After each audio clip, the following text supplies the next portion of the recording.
Boa tarde, eu estou aqui num belíssimo apartamento no bairro Três Figueiras, com 3 suítes, espaço íntimo ou home office. Vou te mostrar todos os detalhes dele. Vem comigo e olha tudo. Então visita comigo esse ótimo apartamento de 3 suítes, com 182 metros privativos, 3 ou 4 vagas de garagem. E esse prédio está quase pronto. Em um ano a gente entrega.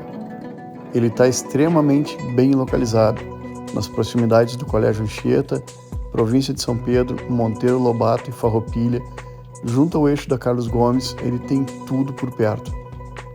Confere os detalhes desse apartamento com sacada. A planta desse apartamento é muito bem pensada. Olha a configuração desse imóvel. O detalhamento do projeto de fachada também chama muita atenção. A fachada tem muita pastilha e pele de vidro. A infraestrutura de lazer também é muito completa, incluindo piscina térmica com raia.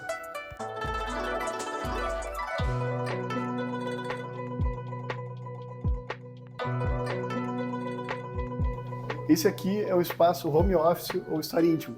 Poucos empreendimentos com apartamentos desse tamanho possuem esse espaço. É um espaço muito legal para a família que precisa trabalhar em casa, para os filhos que precisam estudar, ou um espaço íntimo para a família para assistir TV.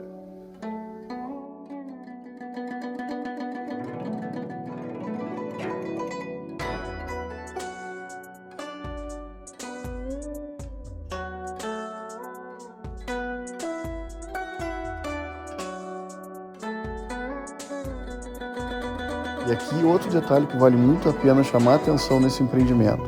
Ele é um apartamento que tem uma super suíte. Inclusive pode ter 2 banheiros, como tem nessa aqui, e 2 closets. Essa é aquela suíte do casal que sempre se busca em todos os projetos e poucos têm. 2 closets e 2 banheiros. Vamos olhar? Para comprar ou para vender o seu imóvel, conte sempre comigo. Eu sou Vicente Pellegrini e te apresento os melhores imóveis.